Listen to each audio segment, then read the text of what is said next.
Aloha everyone, Nomad Dog here. To get 2024 started off right, I wanted to take a look back at what happened in Dungeons & Dragons Online in 2023. So we're going to take a look at some of the updates, changes, and topics that were significant in DDO last year. This is by far not an exhaustive list, but just some of the things that I felt were important to talk a little bit more about. Please feel free to leave any feedback in the comments if you feel I've missed something important, or to share any thoughts on anything that I've covered. Once again, mahalo for all of your support, and let's take a look at what happened in DDO in 2023. So a lot of significant changes took place in Dungeons & Dragons Online in 2023, and I wanted to take a look at a lot of those changes and things that happened by going through month by month and looking at the events that happened at that time. So we'll just be going through from January through December and taking a look at the significant events that occurred in Dungeons & Dragons Online during that time.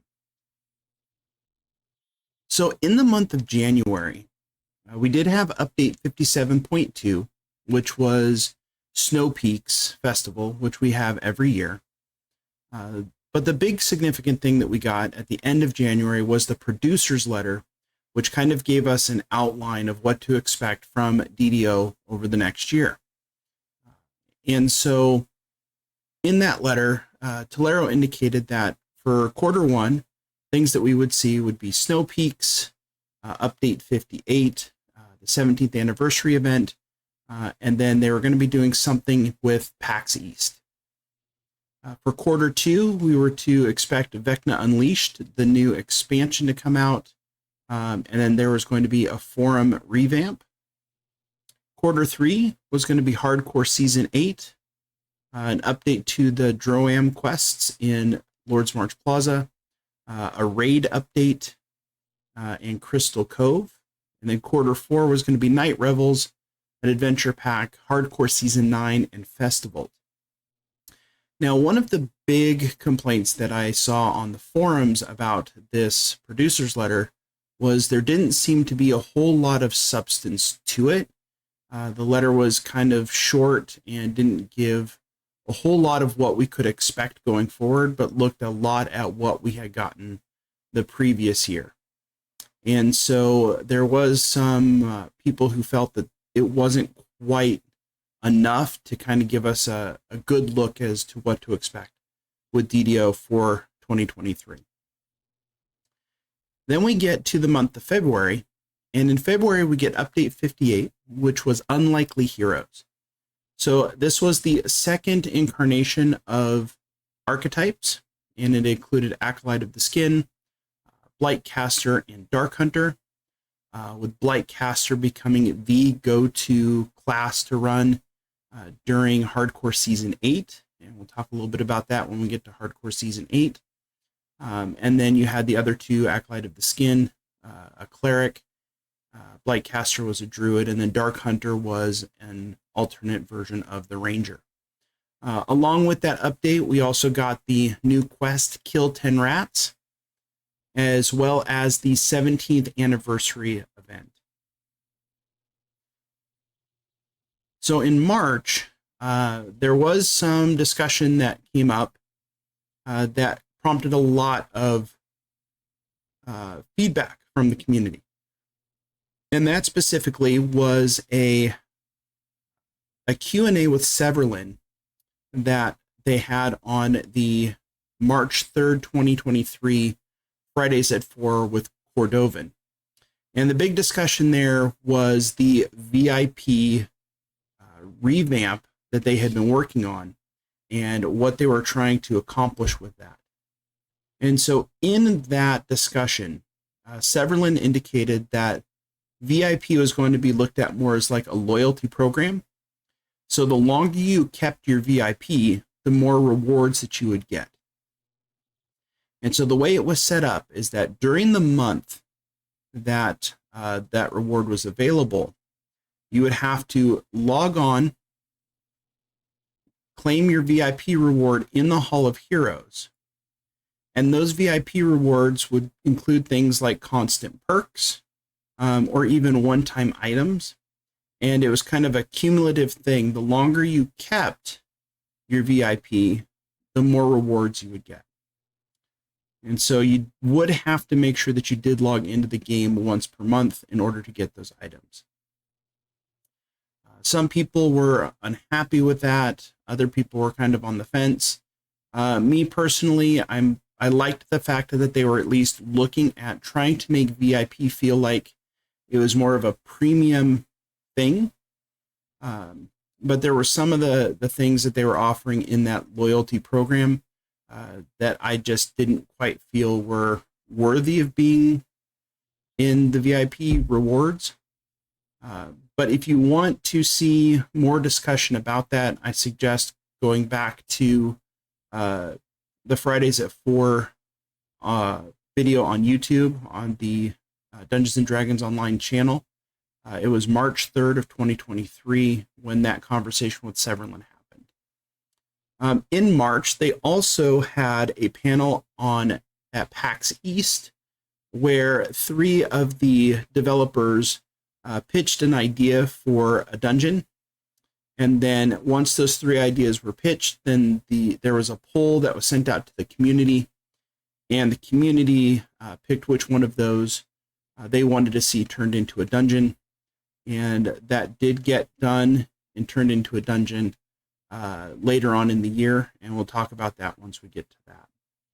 The other big thing that happened in March was, for the 3rd time in DDO history, they actually had a coupon code that gave people access to a majority of the content in the game.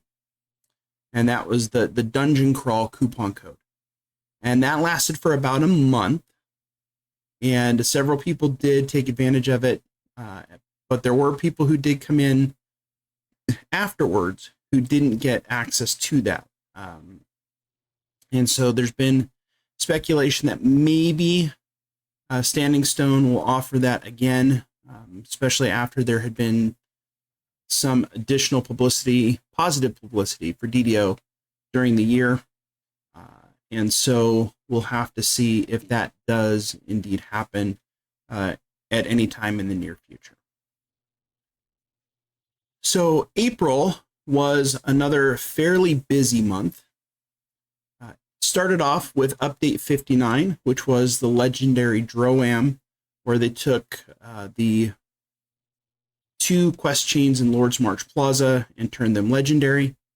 I am a huge fan of legendary Droam in general. I really do enjoy those quests. But I was a little disappointed that there weren't more changes to those quests when they were made legendary. They kind of just slapped on some additional monsters and additional damage and stuff like that to make them legendary, rather than doing any reworking of the quests specifically to make them a little bit different than the already existing heroic versions. One of the big controversies that came out of that, though, was in Diplomatic Impunity. They removed the wild men and replaced them with bullywugs. And there was quite a bit of discussion in the community as to why would we even have to do that. But Standing Stone, as well as Dungeons and Dragons, have kind of gone through this process over the last couple of years of eliminating any type of stereotypical things. And so that was part of the talk of why that change was made. One of the biggest changes, though, that came out in this update specifically was some behind-the-scenes performance work that was done to help alleviate some of the lag that was being encountered in the game. And so that performance work changed how bonuses are calculated behind the scenes by using a little bit different algorithm to reduce the game lag.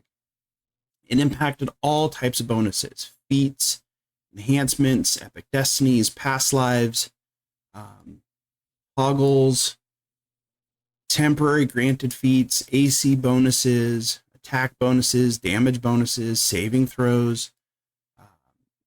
So there was a lot of work that was done to try to reduce lag by changing up some of the back-end processing that the game did. There was also a change in terms of the firing arc of missile weapons, which was changed from 45 to 60 degrees in order to avoid what we call dry fires, where you shoot your weapon and nothing happens.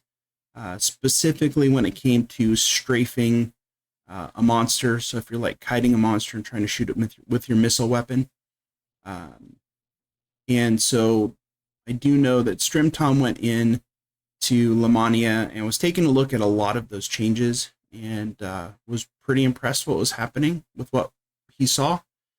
And so it looked like we were going to have some decent changes, specifically with the performance work on the back end and then the firing of missile weapons. Another thing that caused some pushback from the community, especially those who perform, who like to quest at high Reaper levels, was the reduction of damage done by casters at Reaper 7 and above.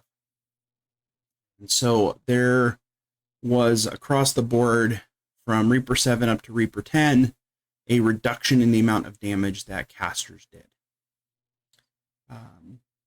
One of the big failures, though, of this update was the introduction of the hidden and danger icons, specifically the question mark and the exclamation point. They looked like little Looney Tune things popping up over your head if you found a secret door, or if there was a trap. And the noise was outrageously loud, and the icons were extremely obnoxious. And a lot of people complained that it kind of took you out of the immersion of playing in Dungeons and Dragons. I agree that the icons were a bit much. The sound was even additional on top of that, and it just kind of made things, kind of tough to deal with. Annoying more than anything. But then they also introduced the lock icon on pickable chests, which is pretty unobtrusive unless you go into the one quest in the Sharn Syndicate where you go into the bank, and then there's all those deposit boxes in the back. And if you go in there, you'll see, what we mean about all these icons just kind of floating in midair. And then the last significant event that happened in April was the passing of Humble Friar. And one of the reasons that this was such a significant event is he was a developer for Dungeons & Dragons Online. And specifically, he was working on the VIP revamp. And so with Humble Friar passing away, that program kind of got, I don't want to say shelved, but kind of pushed back because, he was no longer with us to be able to work on that. I did have one brief encounter with Humble Friar in one of my streams. I'll just share the story with you guys briefly. I was streaming Dungeons & Dragons Online like I normally do, and he shows up in my stream asking if I can hear him. And I said, I can see what you're writing. And he goes, great. I thought I was banned because other people can't see what I'm writing. And I'm like, nope, everything's coming across fine. Introduced himself as a developer on DDO, and talked about, wanting to become president. So it was an interesting and short conversation. But that was the one time I ever had any interaction with Humble Friar. And, about 2 weeks later is when I got the news about him passing away. So those are the significant events that happened in the month of April. The big one, though, was probably the behind the scenes work on trying to reduce lag, because that ties into some of the things that we're going to talk about in the month of May. So in the month of May, that's when we got our new forums. So the new forums went live as of May 3rd. And the thing with the new forums that I really do like is they are a lot easier to read on your cell phone than the previous ones were. All right, it's a lot more dynamic in terms of mobile devices, which is greatly appreciated. The bad thing is, though, all of the old forum information we don't have access to through the new forums, but those have been archived. So you can always go back and look at the old forums, but it would have been great if they could have migrated that data into the new forums as well. One of the first posts on the new forums was from Tolero, talking about the Standing Stone game lag metrics.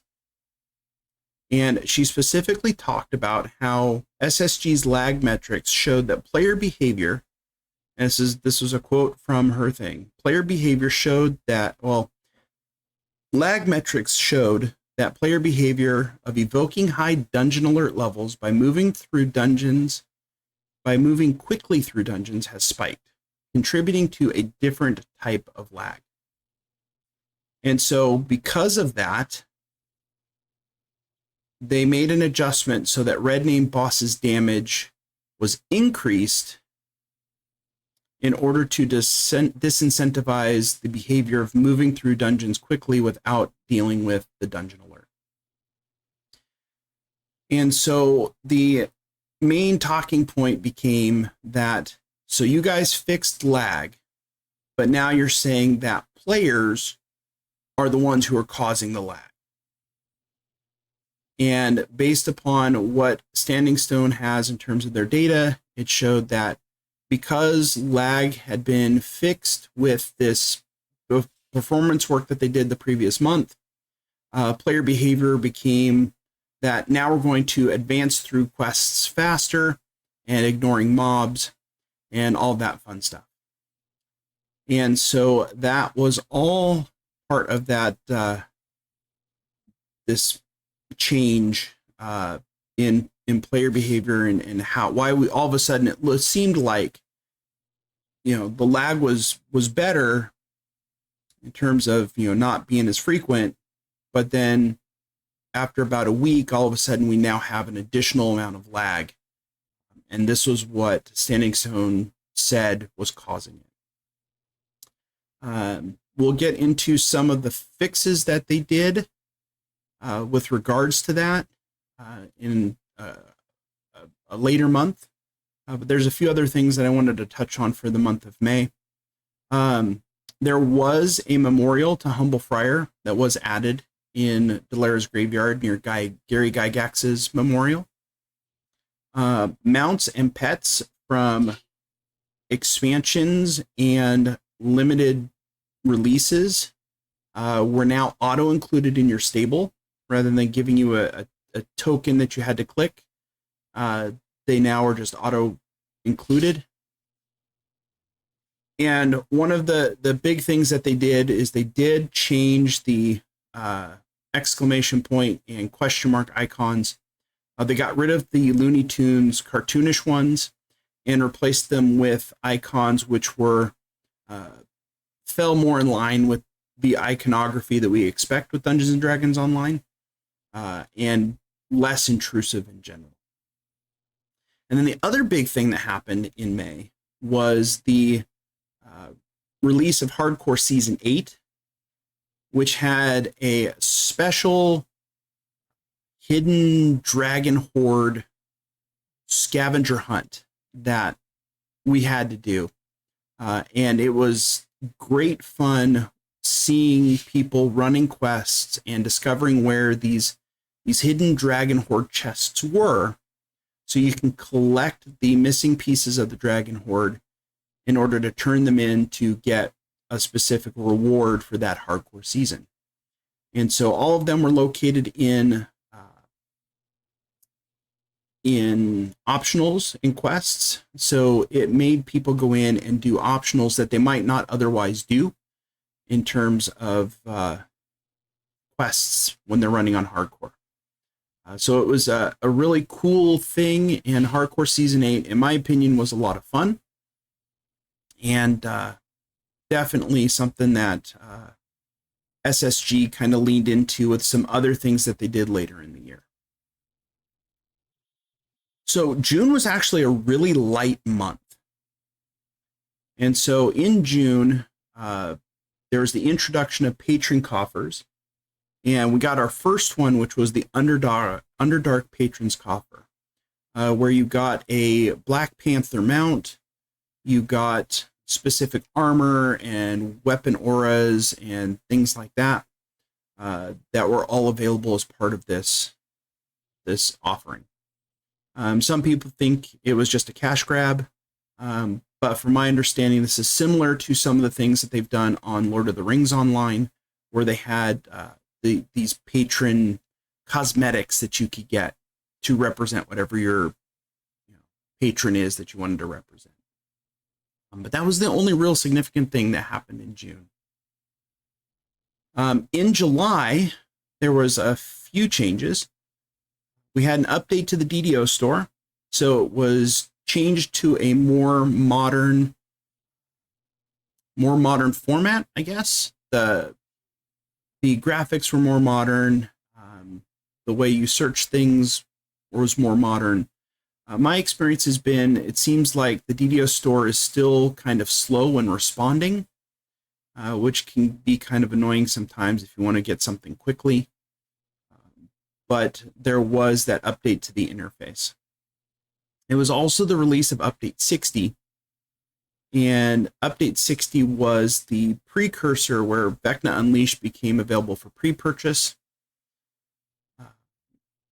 And then there was a few other things that were included in that, which we'll get to in just a second. But one of the things that still gets talked about is the change to tumbling. There is a toggle in there, which is experimental tumble controls. And one of the things that they did in July was they removed the pause at the end of a tumble, which now allows people to just spam the tumble and move quickly through quests, where it's become almost faster to tumble than it is to run through a quest. And so if you play Dungeons and Dragons Online in any amount, I'm sure you have probably seen somebody tumbling, quickly through a public area or in a quest. And that is when this happened, is when they removed that pause at the end of the tumble. Then the other thing is they did introduce quest leads in harbor taverns. So now when you finish with Korthos, if you go to either of the taverns in the harbor, talk to the barkeep, and they will actually give you leads on more quests that you can do. DDO used to have message boards, which were kind of placed around the harbor and around the marketplace, which would lead you to specific areas for different quests. But those were done away with, several years ago. But it's kind of nice that they've introduced another way for new players to find where they should go to get quests completed or get quests to complete when they first get into the harbor. Some more things that happened in July. There was changes to Dungeon Alert, specifically because of the amount of lag that the Dungeon Alert condition would cause, primarily based on SSG saying that player behavior now caused the lag because of the way they were running through dungeons.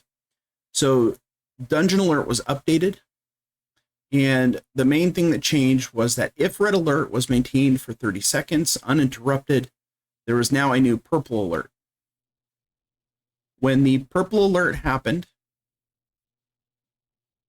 a few things would trigger. One of those was that all enemies gain true seeing, similar to how bosses have it. All enemies gain a 25% dodge penetration and a very large to hit bonus while flanking someone. And also, if the mobs were crowd controlled, they would break free in 6 seconds and then would break free faster every subsequent time that you tried to crowd control them. And so you would have to defeat enough enemies in order to move from red back down. And if you defeated enough, you went back down to orange.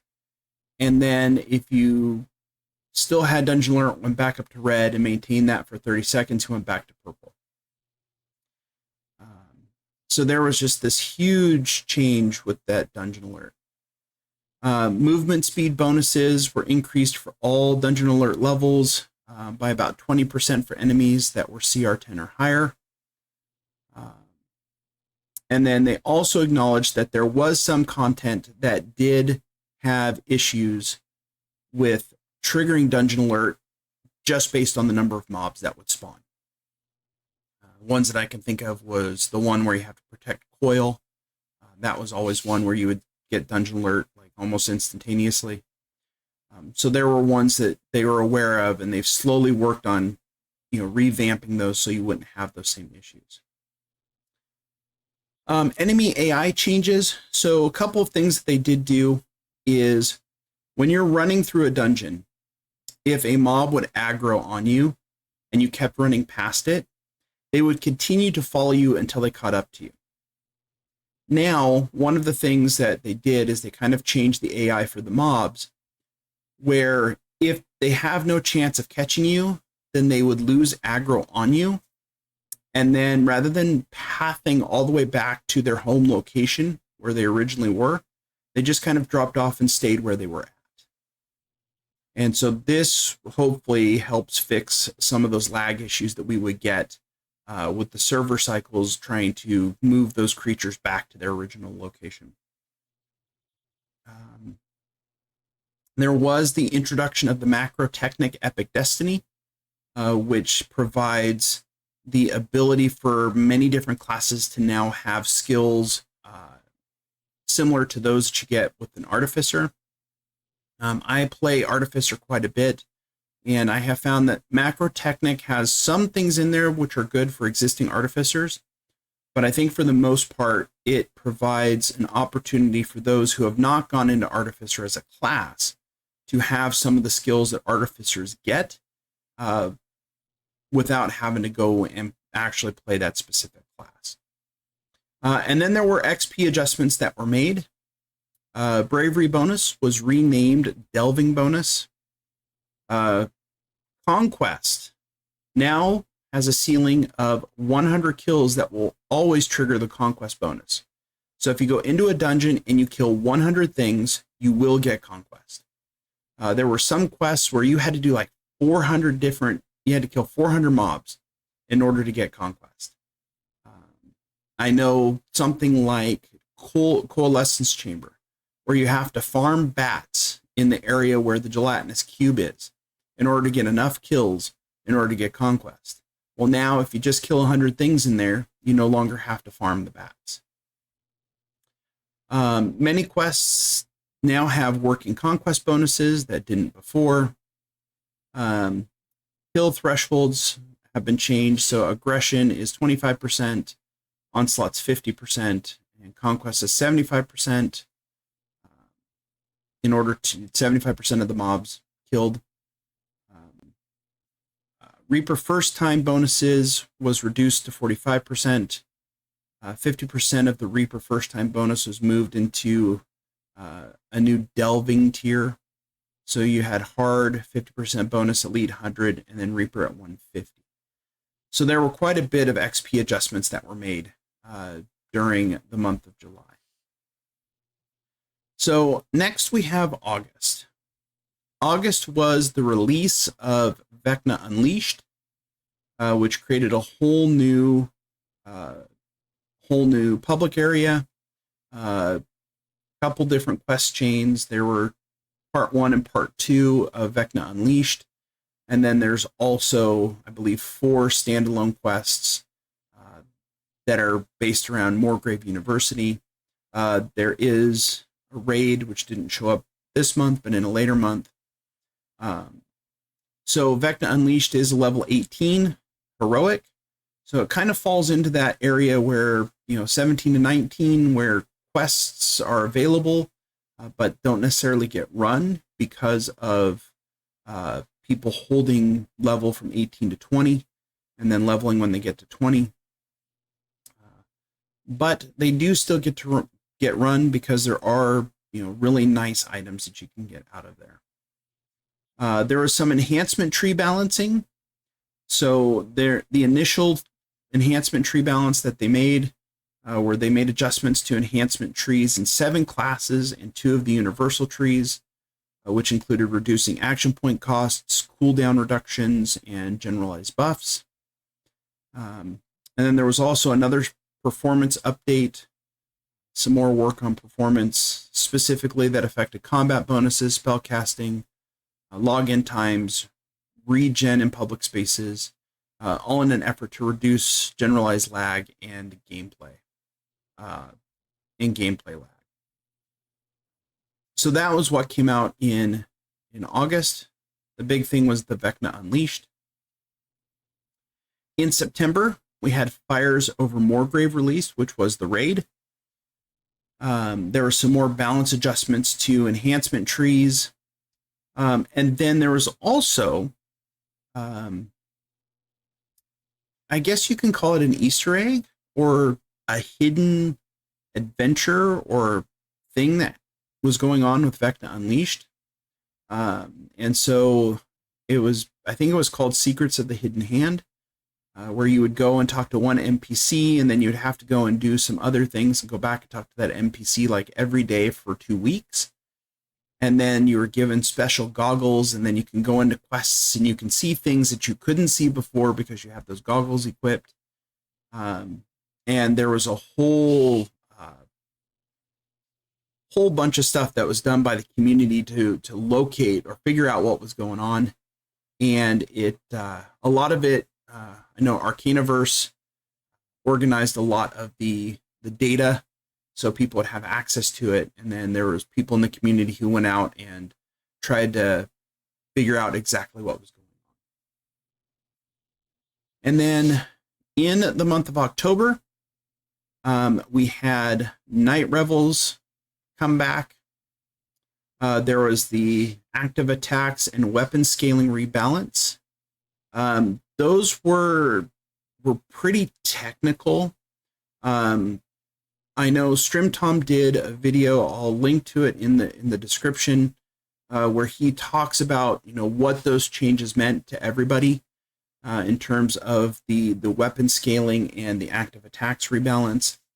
I'll be completely honest, as a casual player, I have not really noticed a difference in my weapons. That might be because I'm just not that, I don't pay that much attention to min-maxing my characters. But there were some adjustments made to those. And his video does a very good job of explaining exactly what that meant. And he used examples of specific weapons that people are familiar with. There was, again, some more enhancement balancing. They've been really working a lot on trying to balance out enhancements.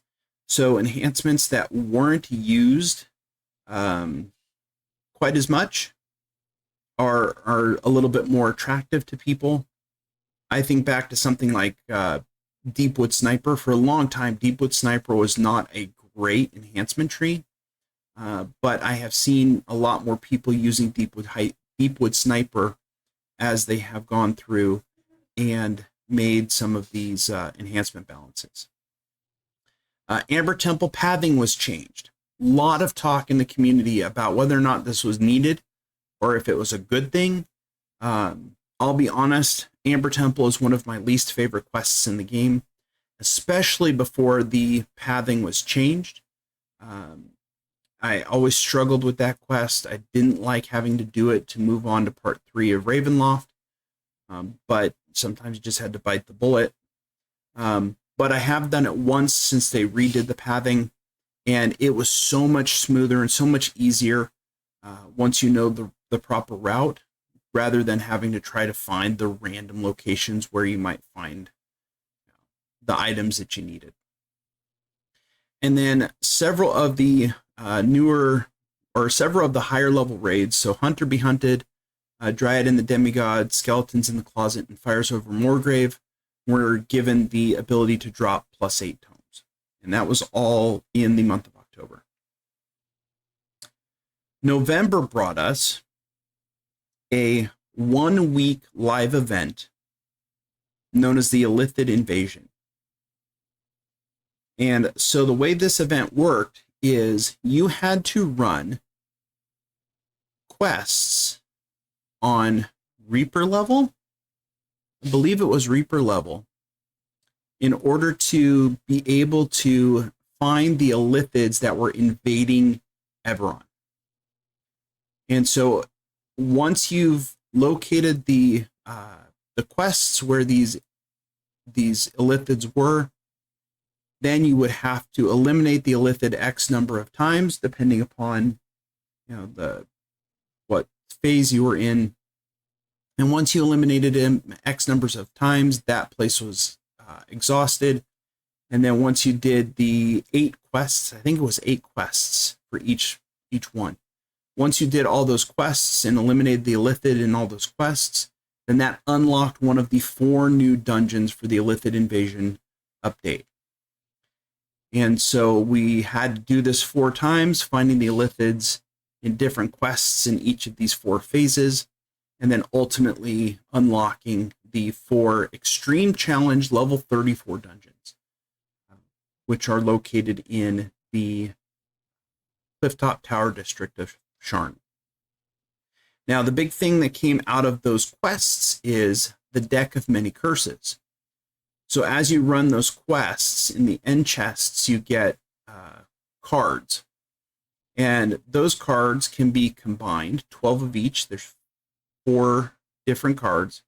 12 of each can be combined to make a deck of many things, or deck of many curses. And then once you've made the deck, you draw a card and you add a quote-unquote curse. They're more like boons, but they're called curses to the item that you chose to do that to. And so it's random. You can only do it once unless you get a card of curse cleansing. And you can do it on most items. There's a few things that aren't available to do them on. But it is an interesting way to get a random effect on your items. We also ended up with update 64 in the same month. And that was the release of Legendary Chronoscope. I still have not run Legendary Chronoscope, but I will be doing it soon. And so it'll be interesting to see what changes they made to Chronoscope to make it legendary. So now we have a heroic, an epic, and a legendary version of this raid.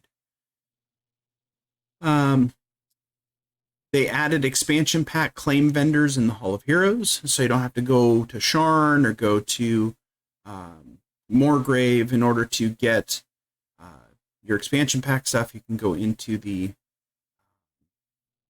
Hall of Heroes. Secret loot in Skeletons in the Closet is now purchasable with raid runes. So there was an optional where you can solve the secret and then get an additional chest that had specific loot in it. And now if you run Skeletons enough, you can get raid runes and pay for those. They added mailboxes in Ravenloft public areas. And then they also added a Fate Spinner in Wynwood Hall, which makes for a very, very nice a thing to be able to go in and now update your epic character, simply because you now have a Fate Spinner available rather than having to go all the way back to the marketplace. All right, for the month of December, we had another update, and that was update 65, Pause and Peril. So this update was the release of the Catastrophe Dungeon. This dungeon was the one that won the poll for the developer dungeons that were pitched at PAX East earlier in the year. And so Bob Hess, one of the developers for DDO, actually live streamed the process of developing the dungeon, going through things like how you select the NPCs, how you lay out the map, how you put the assets in, how you develop the story through the quest, and all of that, all of those things that go into making a dungeon. And so with this update in December, we got the release of Catastrophe, which is that quest. We also had the return of the Festival Jester. And then the big thing was that cursed cards, so the ones that you get in those level 34 dungeons, were added to the Jester's turn-in rewards, so you can get them by turning in your gold coins, possibly get them. But then also, cards are available as end rewards in legendary sagas. So if you finish something like Legendary Sharn, Legendary Feywild, then you end up with these cards as one of your options in your saga. All right, so those are all the major things that happened in DDO in the year 2023. But I want to talk a little bit about what I would like to see in 2024. For me, one of the big things is, are they going to finish up working on the VIP rewards revamp? A lot of people have been asking for it for years. They had started talking about the VIP rewards revamp in 2019. Strim Tom interviewed Tolero shortly after she became producer, and she said, yes, that's on our radar. And then, COVID happened, and then things got pushed back, and then Humble Friar was working on it, and then, unfortunately, we lost Humble Friar, and so it got pushed back again.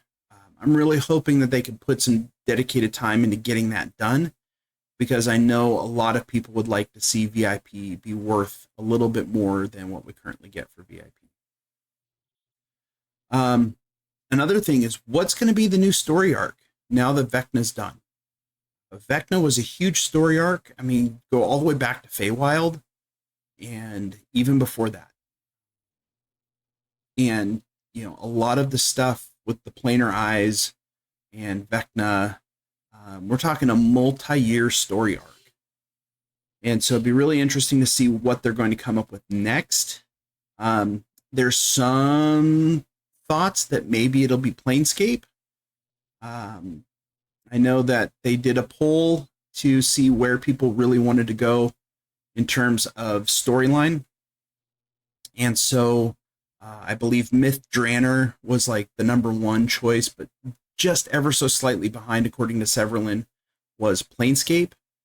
And I think with the Illithid Invasion and Vecna Unleashed, we kind of see maybe there's going to be some astral plane related stuff, because there is a quest in the Illithid Invasion that takes place on the astral plane. And if you go do Vecna, the last Vecna quest, it also takes place on the astral plane. So it'll be interesting to see if we end up going to Planescape. Kind of hoping that we do. I think there's a lot of potential there to get some really interesting storylines going. What special things are they going to do for Hardcore Season 10? We've had Mimics, we've had Hounds, we've had secret Dragon Hordes, we've had all kinds of things. But what are they going to roll out for us in Season 10 that's going to kind of blow us away? Because they got to keep up in their game. And then I'd love to see the continuing balancing of enhancement trees. I think it's been a real positive change to the game and have made a lot of different builds viable that weren't necessarily viable before. And, will they ever make changes to great clubs? And can they make great clubs great again?